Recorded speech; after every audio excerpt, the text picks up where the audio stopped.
Hello everyone. Happy Tuesday. I'm glad that you're all with us today.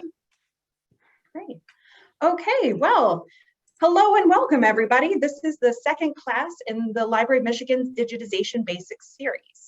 I'm Ms. Gallo. I'm the statewide Digitization Initiatives Coordinator, and my job is to help libraries and cultural heritage organizations throughout Michigan digitize their collections and make them accessible. So in order to help prepare the state to do so, we've created this 9-part series that will lay the foundation for digitizing collections. You can see the list of the other classes in the series here, which are held the last Tuesday of each month, and we'll drop the link for registration in the chat now. I want to note that you can register for all of the courses or only the ones that are of particular interest to you, whether you want to learn new skills or you just need a refresher. After the series, there will be more in-depth classes offered, both on these topics as well as a variety of other topics. For example, we'll have format-specific classes, such as digitizing newspapers, scrapbooks, or audiovisual material. We'll have resource-centered classes, such as working with vendors, interns and volunteers, and building a community archives. We'll have procedural classes, such as writing grant applications and creating digital exhibits. I want to extend that if there's anything you're particularly interested in, please let me know so I can develop programming around those topics. In addition to the Digitization Basics webinar series, we'll be developing niche academy modules from the material covered in this series so that you can hone your skills and earn digitization badges. All right, let's go over a little bit of housekeeping. This webinar is being recorded so you can access the content again later along with the slides. The recording should be available next week, allowing time for captioning. If you missed last month's class or you want to view this one again, you can view the recordings by going to the Library of Michigan's webinar archive. There will be time for Q&A at the end, but feel free to drop questions in the chat as Becky will be monitoring the chat for questions. If you have any technical or audio issues, please reach out to Becky in the chat as well so that she can help resolve them. Last, there are many additional resources on the digitization page of the Library of Michigan's website, and Becky will drop the links for both of those in the chat. So today we're going to be exploring factors in planning a successful digitization project. And this is going to be the bulk of our time today, but we will also be looking at why pilot projects are important and reviewing some tools to help plan a digitization project. Okay, we are going to take this moment to do a little poll. So Becky, if you want to launch the poll. Okay, great. So what are you least confident about when it comes to digitization project planning? Metadata, ooh, okay, metadata's in the lead. It's pretty intense, okay. Okay. Metadata is strongly in the lead, okay. This is really good to know. Followed by digital preservation, access, capture specifications, and other. I would love to know, oh, finding funding, yes, okay, we've got that in the chat, great, perfect. Okay, well, I am going to stop my video for the rest of the presentation, and then I'll come back on for the Q&A at the end. Okay, let's start by going over the many factors that you need to consider before starting a digitization project. When you start thinking about digitization, it's easy to want to jump right into the scanning. You've got some material, you have a scanner, you'll just throw it on and get a file. You'll share it out and you're done, right? Well, that might work for one or even a handful of items, but not if you're hoping to save and maintain those files over time. Quick digitization without a plan is not scalable or sustainable in the long term. If you don't name a file or store it in a way that you can find it again later, your colleague or even you will likely be scanning that same document over and over again for other patrons, other needs over time. Even if you don't have a large project where you're digitizing a specific collection or format type, having a plan is essential. If you're digitizing on demand or it's something more ad hoc, having a plan will help you make sure that the work you do lives longer than your tenure or even your own memory. Even if you know your specifications for the digitization part, capture is just one piece of the digital puzzle. It's important to look at digitization holistically and understand the pieces that all need to come together for any successful digitization project. But it can be hard to keep track of everything or even know where to start, which is why I always like to use planning tools to help me consider options and document my choices. Today, we'll be reviewing this tool, the Digitization Project Planning Guide, which walks you step by step through factors to consider when digitizing material. You should have all received this with the Zoom link, but we'll drop it into the chat now so that you can follow along. This document can help you walk step by step through planning for a specific project. More generally, it can also help you take stock of your resources, consider file management options, identify responsible stakeholders, and guide future digitization activities. As you go through the project planning guide, it's important to gather stakeholders and have them participate in the discussion. Why don't you drop in the chat some of who you think would be good stakeholders to have included? I'll give it a second while you add those in. Yeah, Area Historical Society folks, anticipated users, another historical organization, supervisor, content specialists, local museums. Yes, this is excellent. Yeah, township, oh, that's a great one. The townships or local government. This is great. You guys came up with some really good stakeholders to include, so it's clear you already have been thinking about this. Yeah, some of the ones I've identified are administrators, your IT department, catalogers, curators, technicians, and user groups. So something that sounds good to you might not be the best plan depending on IT restrictions, funding limitations, or user interests. By bringing stakeholders together from different areas, you can plan a project that will have considered options from all angles, and that will give it a better chance of success. Once you have your stakeholders assembled, you can look at the big picture questions. Identifying these elements and taking stock of the driving forces behind a project can help you prioritize and plan better. Working through the Digitization Project Plan Guide, it starts with project name. Now, this may sound simple, but it can help make sure everyone is on the same page when you're referring to either a specific project or a larger digitization program. Also, if you're planning to apply for grant funding, this is a good opportunity to choose a title that will impress grant reviewers. Next is goals. What are your goals for this project and how do they support your organization's mission? It is important, or is this project focused on providing access to a particular collection? Is it aimed at preserving fragile materials? Do you have researchers eager to explore a new edition? Being able to articulate why you want to digitize something should be done before you even start looking at how you're going to do it. For many digitization projects, the goals will be reflective of the project's audience. Think about who is your intended audience for this project. What interest has been shown by this target group? You might also refer to this group as your designated user group.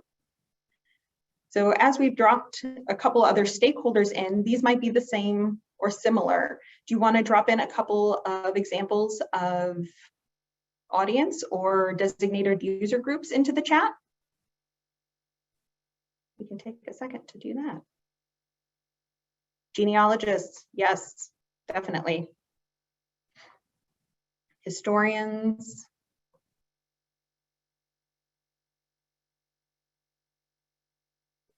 Yep. Researchers, archivists, students at the university. Perfect. Oh, authors, yeah, library staff. Yeah, this could be really useful for the staff as well. Well, great. Thank you for that. Next, we're going to identify barriers. What are some potential challenges or obstacles to completing this project? I can think of a couple, but maybe you can drop some more in the chat. I'm really loving seeing what you're coming up with. Time, yes, that's the big one, isn't it? Always time. Money, resources, costs, time and staff. Yep, exactly. Funding, time, buy-in, expertise, and equipment are all can be major barriers to digitization projects. Finally, this is the time to take stock of your resources. You should assess and list the resources you have at your disposal. What do you already have and you can use? And then think about what you would need to acquire in order to complete that project. We want to go crazy and do this last exercise where we drop in some example resources that you might be able to take stock of. Community partners, yes, I love that. Student interns, staff and equipment, excellent. Volunteers, skills, definitely. State resources, thank you. Excellent, yep. Hardware, software, staff volunteers, vendors, digital storage, hosting, other libraries that have done digitization is an amazing resource because they can help guide you with what they've been doing and share your resources. Thank you all for that. All right, so once you've assessed what you have and what you need, you can continue planning. This might mean that you can't undertake the project right now, but that means you can still use the information as you plan next steps. You can use it to estimate how much you'll need if you're going to be applying for grant funding, or maybe just building that into next year's budget. You might also need to come back to this section once you've completed more of the guide, but I think you all have a really great handle on these topics. Whenever it comes to digitization, there's usually the question of whether you could or should digitize in-house or whether you should use a vendor. Depending on the size or scope of the project, you might do both. Things to consider are, can you scan with the equipment you have in-house already? Equipment can be expensive, not just the initial purchase, but also the upkeep. Does staff have the expertise necessary to digitize your material? Vendors are usually experts in their field and have a different set of skills. Does your staff have the time to digitize? Even if you're not paying a vendor an upfront cost, you're still paying staff for their time, not only to do the digitization, but also to acquire the expertise and handle the material and equipment. How much control do you want or need over the process? Working with a vendor gives you less control over the work that happens. In the end, you'll need to decide which option is not only most cost-effective, but also fits within your organization's comfort level. If you have a large-scale project digitizing common formats and the bandwidth of your staff to do the work, it might be more cost-effective to purchase the equipment and digitize in-house. If you have a special or rare format that would require a substantial financial investment to digitize in-house, then it might be more cost-effective to outsource the digitization part. Just as you wouldn't keep everything in your physical collections, you don't digitize everything for digital collections. Limited resources make thoughtful appraisal and selection of content essential. You need to have enough space to store material, time to process it, and resources to preserve it. These same considerations apply to digital collections. Digital storage, although becoming less expensive, still has a cost, especially when you consider additional copies. There is often more staff time required for digital content as there is for analog records that could have been arranged and described at the folder or series level that now need item level management. Then there's the added ongoing cost of hosting platforms and digital preservation. These are all factors to consider when you're selecting what materials to digitize and therefore spend your resources on. We'll look more in depth at scope and selection for digitization next month, but let's briefly go over some considerations. Ask yourself, what is the scope of the material to be digitized? Is anything explicitly out of scope? Maybe you're looking to digitize a specific collection or a certain format, such as maps or blueprints that are difficult to provide access to in physical form. Maybe you're deciding to digitize everything except something because you know there are copyright issues surrounding that collection, or the donor agreement prohibits access outside of the physical space.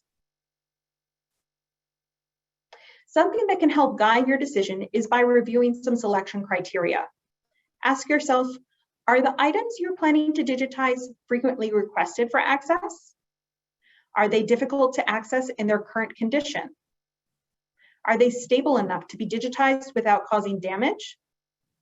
Are they sufficiently described or cataloged to ensure access and discoverability? Are they unavailable digitally elsewhere? As in, have they already been digitized by somebody else?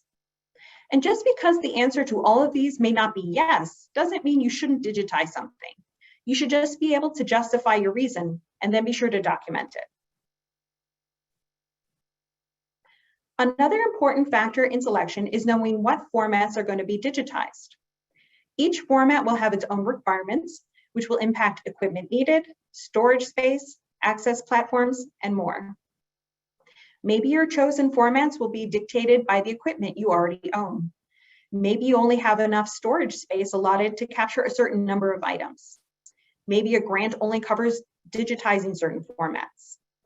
Maybe you want to prioritize formats that are obsolete while you still can. The format will also dictate the resulting file size. A PDF of a letter will take up a lot less space than an uncompressed video file.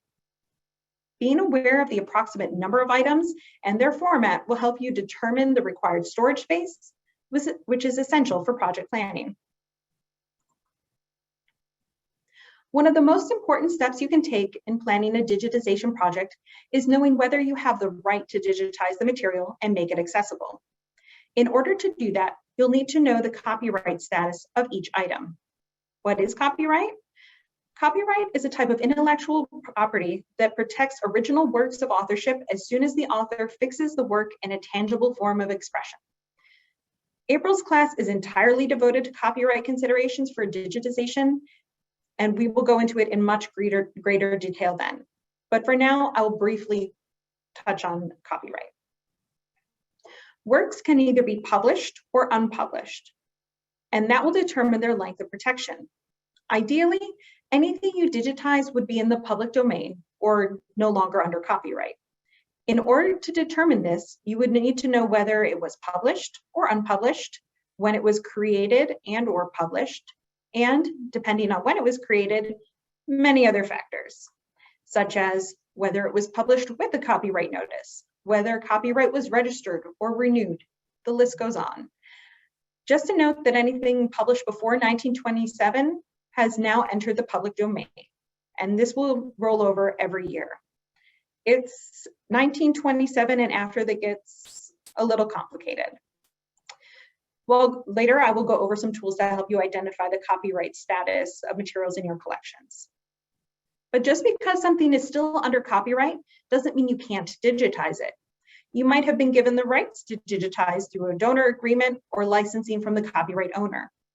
You have to be careful though, because even though a donor might have signed over the rights, doesn't necessarily mean that they had the ability to do so in the first place.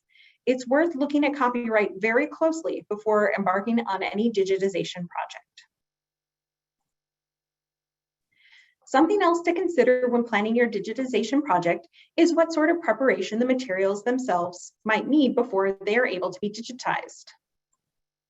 There will often be basic preparation, such as removing staples or paper clips, dry cleaning of mildly dusty or dirty items, or acclimatization for cold or frozen items. But some items might need more advanced conservation or physical intervention before digitization. Knowing what items need prep and what type will be important to your planning process. You may need to order supplies, hire a consultant, or adjust your timeline. Mold remediation, disbinding of bound volumes, or advanced conservation can create some major speed bumps if you don't build them into your timeline and workflow. Finally, digitization is an excellent time to rehouse any items that need it, as they will already be removed from their current housing and handled at the item level. You can simply take them out of its original housing and then put it in the new housing after scanning. Once you've accounted for any preparation needs, identifying file specifications is going to be the next big part of your planning. There's not one right choice for every format or even for every institution, but determining these will be a combination of looking at standards, best practices, and your own organization's resources to support whatever you choose. Preservation master files should be an uncompressed or losslessly compressed file format, such as TIFF files for images or broadcast WAV files for audio. Resolution will depend on the original format and its size. Generally, the larger the object, the smaller the resolution needed to capture its details. The smaller the object, the higher the resolution needed to capture the details. For most objects, between 300 and 400 ppi will be sufficient. Next is color. Is black and white or bitonal enough? Do you need to capture grayscale? Or do you even need to go so far as to capture the item in color? Depending on what color you're using, you'll also have to decide on bit depth.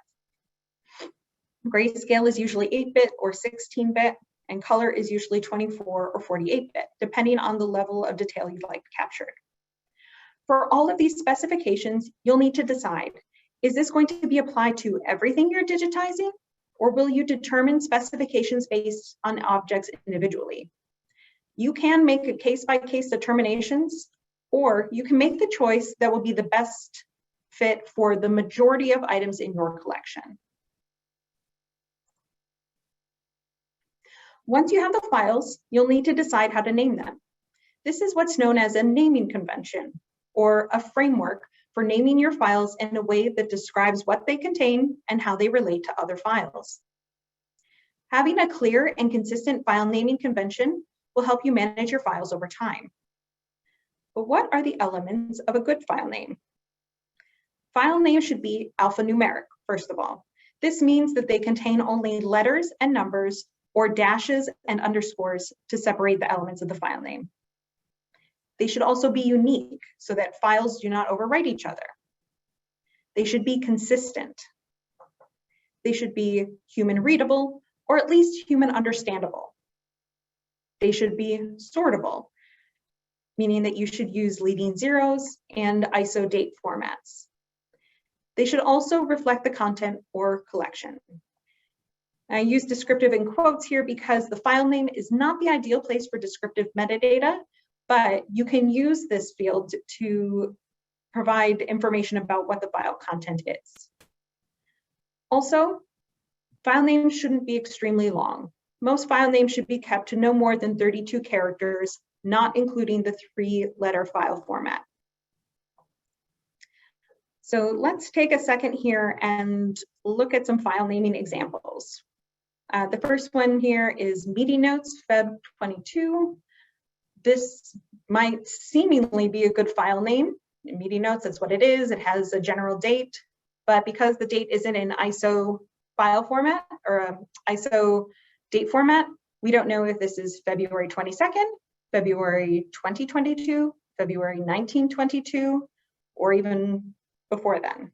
So a better example might be LM meeting notes, where you have an assumed organization, what the content is, and a date in an ISO date format. I think we can all see that maybe just leaving something as scan 001, even though it does have a sortable file, file count, is probably not the best file name, especially when you consider what could come after that.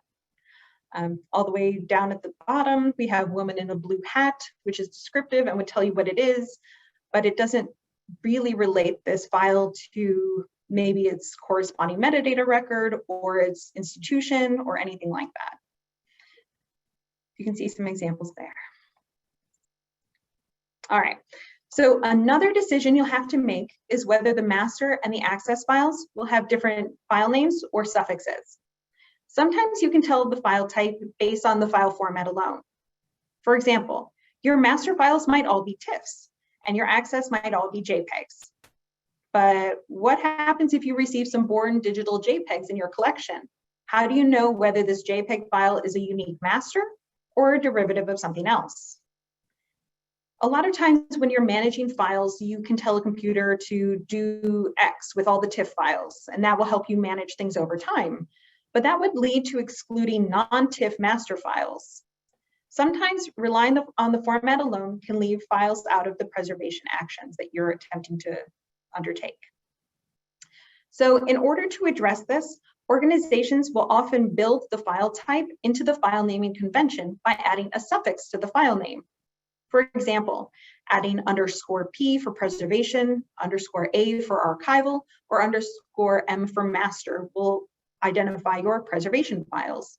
You could also add _A for access, _S for service, or _U for use.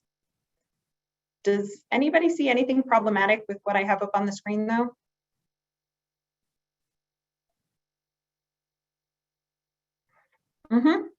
Exactly. Exactly. So _A could mean archival, or _A could mean access. And how do you know which is which? And in all honesty, it does not matter. As long as you make that choice, you're consistent with it, and you document your decision. Because if you go from one organization to another, everyone is going to have their own setup. You just need to know what yours is at your own institution, have it documented, and be consistent with applying it.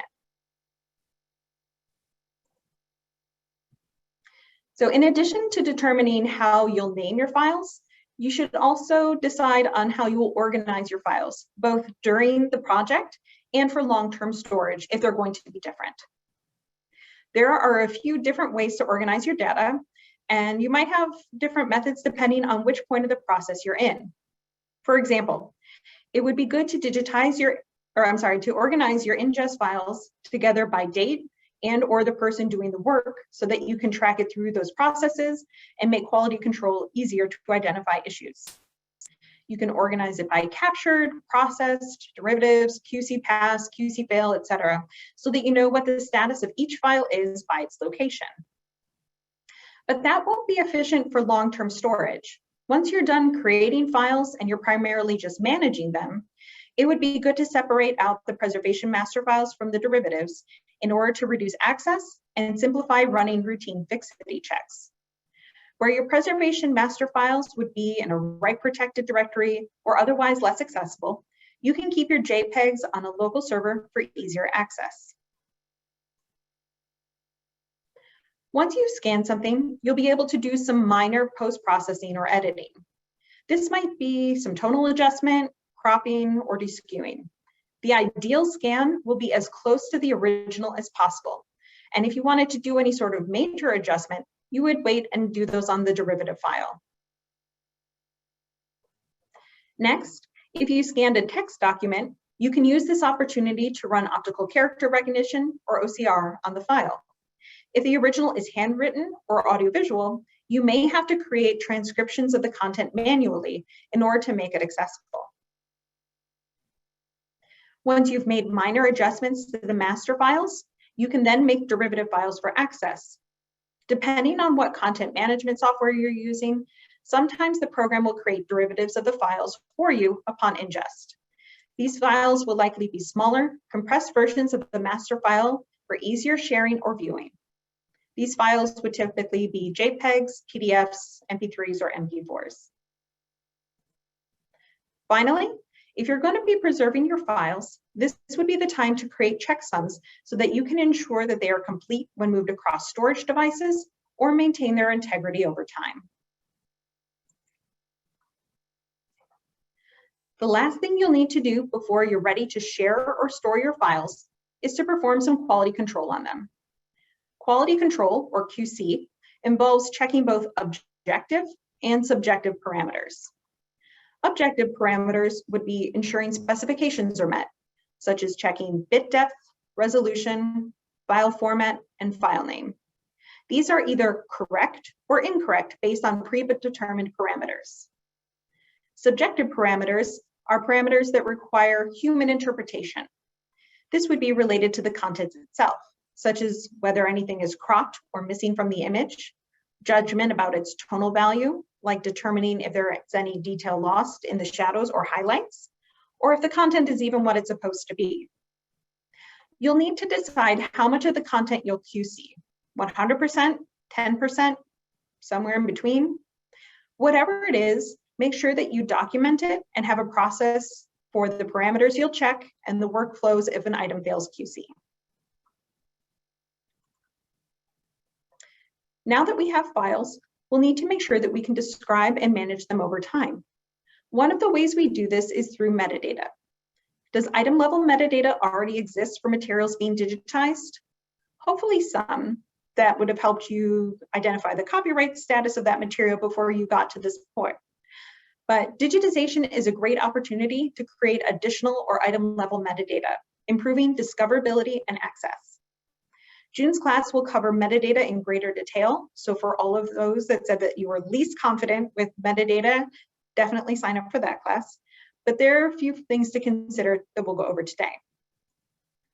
First, what metadata schema or schemas will you be using?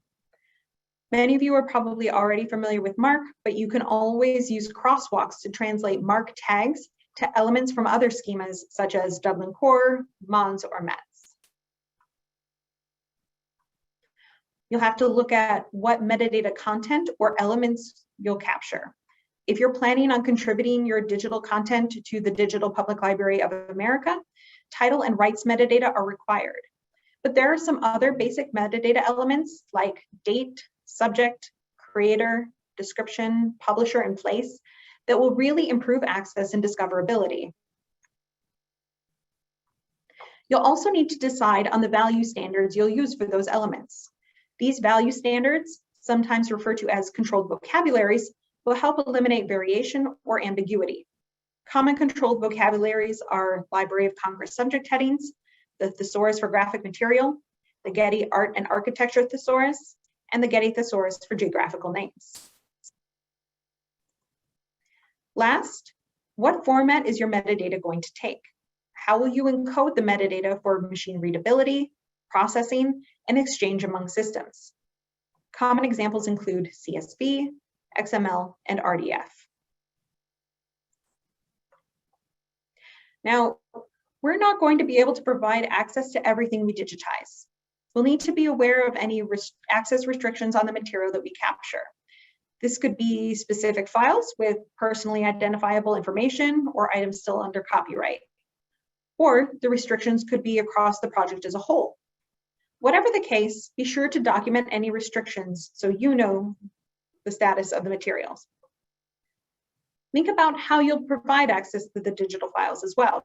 Do you have a platform already, or do you need to select one? If you're using something new, what do you need to do to get ready? Do you need training? Do you need licenses? Be sure to detail everything that needs to happen in advance. In addition to making files available, it's always good to help make people aware that this new resource exists. So how are you planning to promote this project? Are you going to use social media? Are you going to send out a press release? Will these digitized materials be included in an exhibit? Can you coordinate your timeline to coincide with a corresponding history month? Start thinking about your material and ways to highlight all the great work you're doing ahead of time. Finally, how will you evaluate the use and impact of this project? Will you have access to analytics? Will you perform user surveys? This is important data, and it will help you later as you plan for future projects.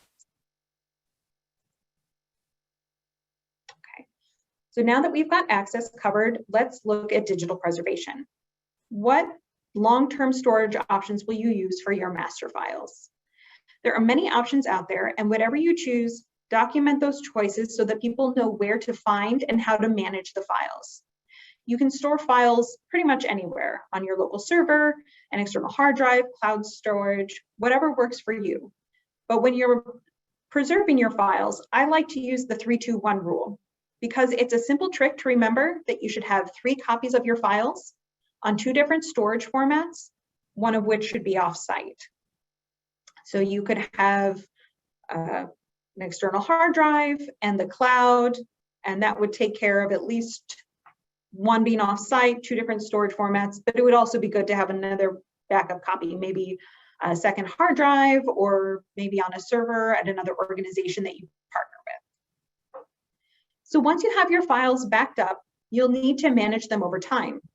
Who will be responsible for this? Who has access to the files, but perhaps isn't actively managing them? Where will backups be located? And how will the files be managed?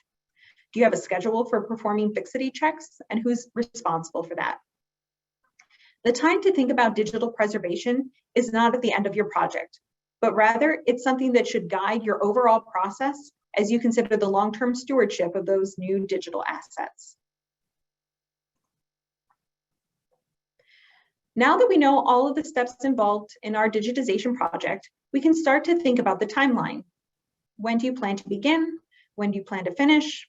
And are these dates flexible or firm? So thinking about this, what kind of things might impact your timeline? Is this project to support an exhibit? Is it a grant-funded project? Do you need to be mindful of fiscal year budgets? Maybe if you're paying a vendor, you'll need to spend money by a certain date. Do you have a limited time from an intern who's going to be doing the work? Do you lose your volunteer base a certain time of year? So these are all questions to consider. And however you design your timeline, be sure to build in some flexibility, especially if you have an external deadline to contend with. The past few years have taught us that things happen and we'll need to be flexible as well. All right, so if you're following along, the last section of the guide is identifying the responsible person or persons for each of these roles and their corresponding activities. Depending on the size of your organization, it might be the same person for many or even all of these roles. It's important to assign responsibilities, especially as some of these will be time sensitive and some will be ongoing. Having assigned roles and responsibilities will help manage preservation actions, and including timelines will help you revise and plan for future projects. You can assess whether some of these activities are better to split among more staff members. Alternatively, some of these activities could be combined or even streamlined. Remember, as with all of this, plans can be revised and adjusted based on your individual needs or experiences. Okay, so at this point, you have a plan. You've reviewed every detail and you know how to move forward. It's about time to jump into digitizing the full project, right? Not quite.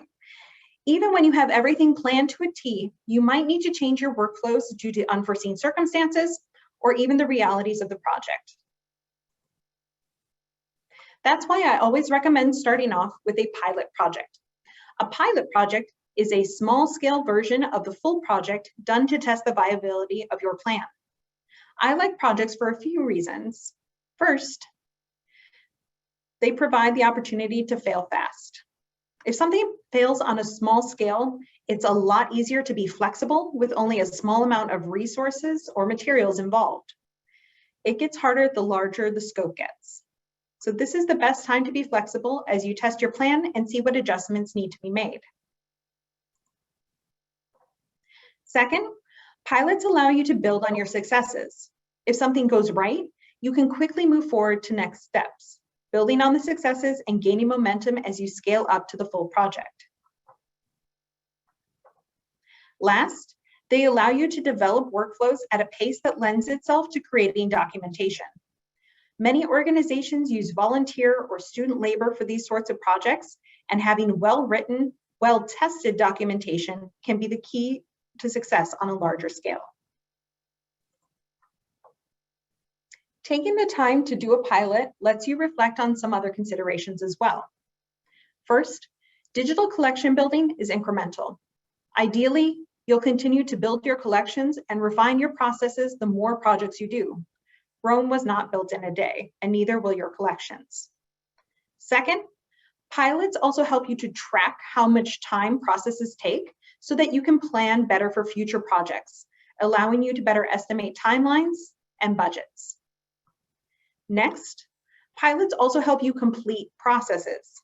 It's better to have one item digitized, preserved, and accessible than 100 scanned items without preservation or access in some form of limbo, especially when you consider the types of unexpected roadblocks or delays that can occur in a project. Finally, it's also easy to document changes that happen during a pilot project. I have started more than one project where you don't even make it through the first step without needing a tweak. When you make changes, note the reasons why to help you improve plans for this and future projects. All right, so the last thing we're going to look at today is tools and resources for planning digitization projects. Aside from the document we've been going over, here are some additional tools for you as you plan your project. First is the Digital Library Federation's Digital Cost Calculator. This tool helps you estimate the total cost of staff time to prepare, digitize, QC, post-process, and provide metadata for common formats. Next is the American Library Association's Public Domain Slider. This interactive tool helps you determine the copyright status of your material. I do want to note that this has not yet been updated for 2022, which is important as copyright status changes from year to year. It is very helpful, though, when looking at the rat's nest of copyright status for material published after 1926. If you want a resource that's updated for 2022, but not as interactive, you can refer to the Cornell copyright term and the public domain chart. This chart provides a detailed overview of the many factors that affect copyright, and you can work your way through to find the appropriate status for your material. Next is the Sustainable Heritage Network's Guide to Quality Control and corresponding quality checklists. This guide discusses what QC is, parameters to QC, and how to build QC into your workflows. There are also QC checklists for image, audio, and moving image digitization to get you off on the right foot. Last is POWER's Tool Grid. POWER, which stands for Preserving Digital Objects with Restricted Resources, has identified many great resources for organizations that are looking for free or low-cost tools to manage your digital collections. They have digital preservation tools organized by function and content, so you can identify and select the right tool for your project. And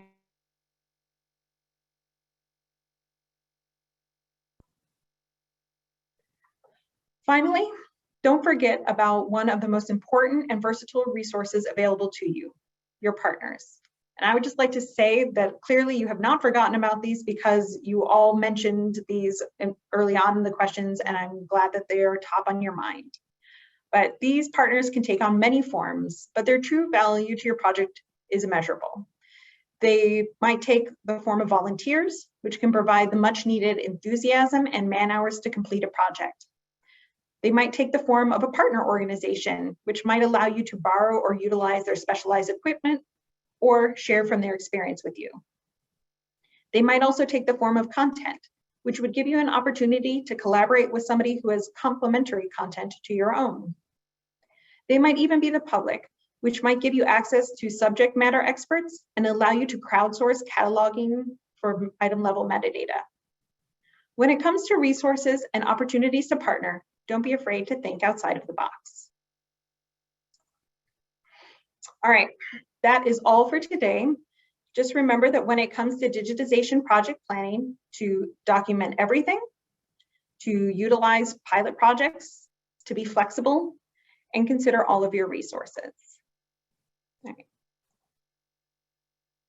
Now is the time for questions, and I see that there's already one in the chat. Let's see. Christopher asks, for a pilot, which is a better strategy? A, choose items with limited variability to speed process but limit flexibility in the process, or B, choose a wide variety of items to test the process flexibility and appropriateness for a wider range of items? That is an excellent question, and I would say that it depends on what the overall project is and how you're planning on processing your digitization project.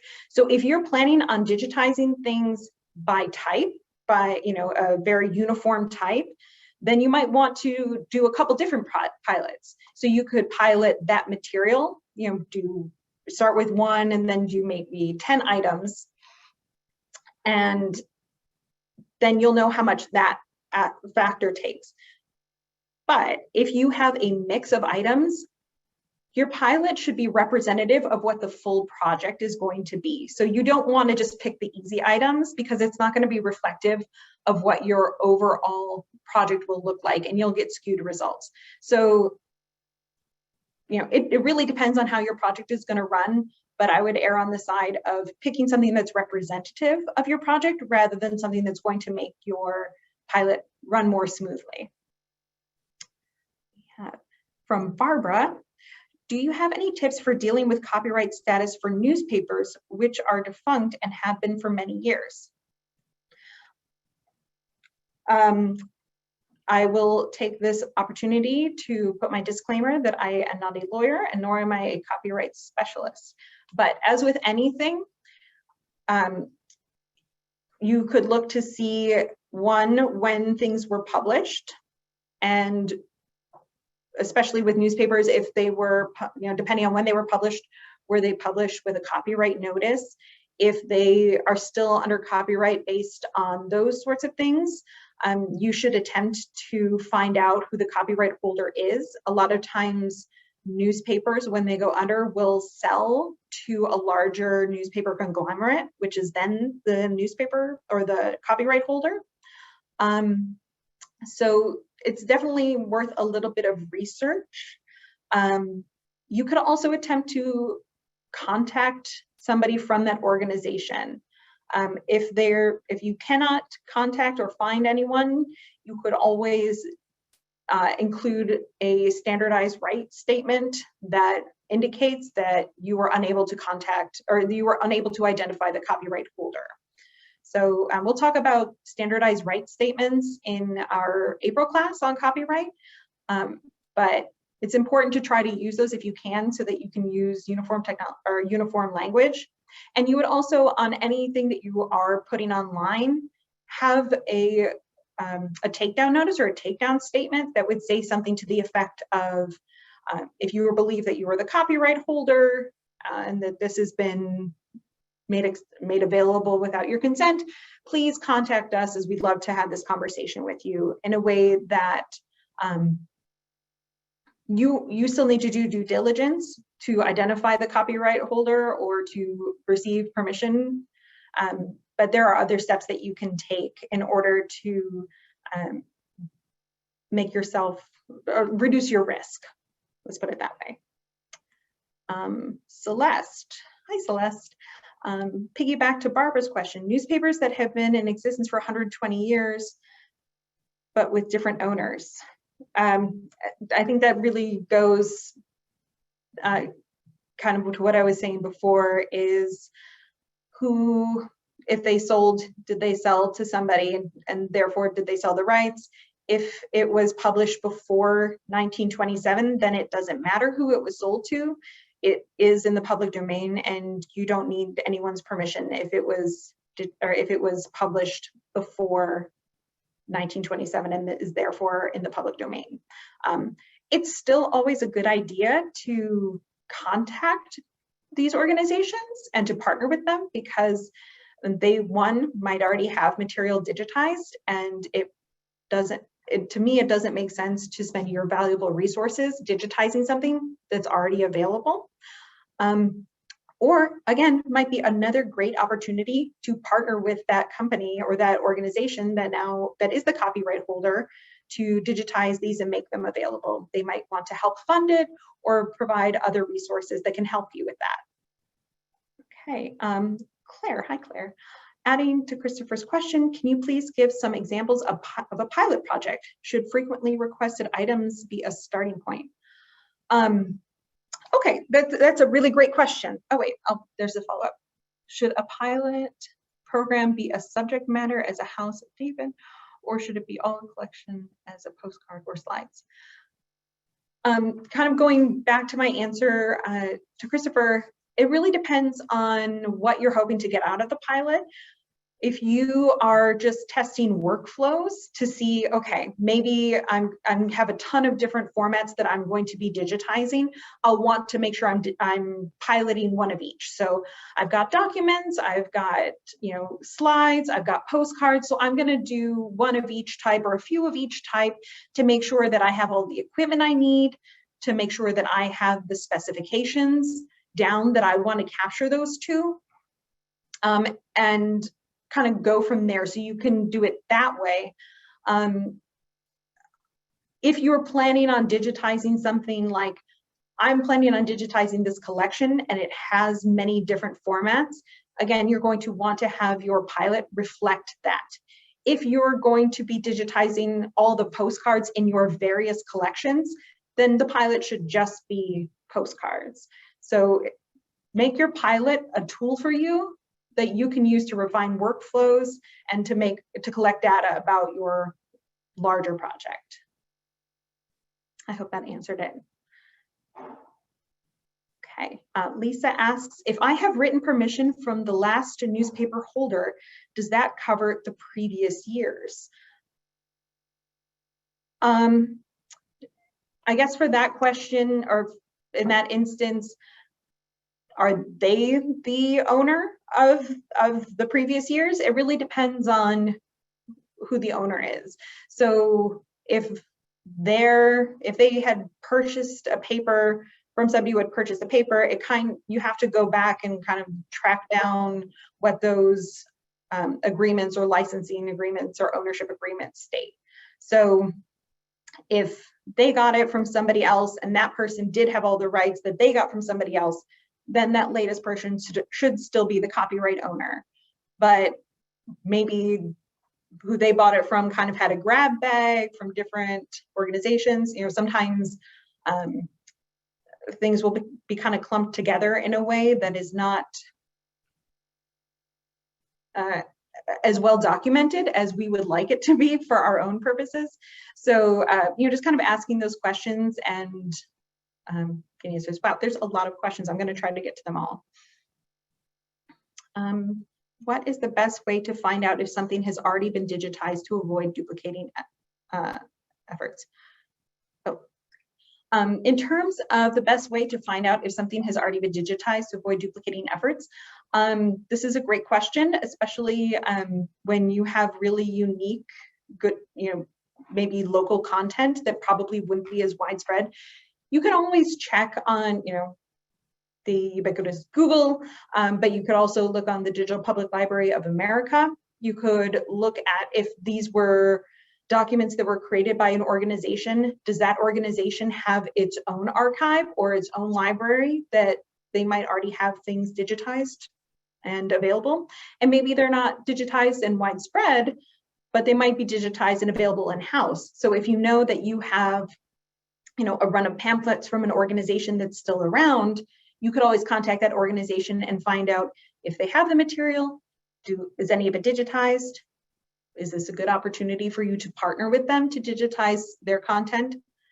And, you know, if you are in an area where the material you have might actually be related to your whole surrounding area, reaching out to partners in that area, maybe at neighboring libraries or anything like that, to see if, you know, to see if they have similar content already. Hopefully you already have good relationships with them, but this is a really great opportunity for you to work together. Okay. And I think last question, although you can always, I will drop my contact information in and would love to continue this at all. So there is one from Teresa. I do not know the answer to this question. Would I, as the library director, have the authority to digitize all of our minutes, or would the board need to approve this? I have a feeling this is related in some way to the Open Meetings Act, that these should all be public record and be able to be FOIA'd, in which case you wouldn't need it, but I will not answer that question officially, and I will talk to Claire, who is our law library expert, and get an answer for you, Teresa, because that is a really interesting question. All right, if you have anything else, feel free to contact me. I'm just going to wrap up with the last few slides and just make sure that we can button things up. So please join me for the next class in our Digitization Basics series. We'll be looking at scope and selection for digitization on Tuesday, March 29th. Becky can drop the link to register for this last class. And finally, thank you all for coming and being such great participants. I really appreciate it. And another thanks to the Institute of Museum and Library Services for making this project possible. Becky is going to drop one final link in the chat, I promise. It's to take the survey that will help us improve programming here at the Library of Michigan. So again, please contact me if you have any questions, and I'm happy to consult with you on your digitization project or any questions that you may have.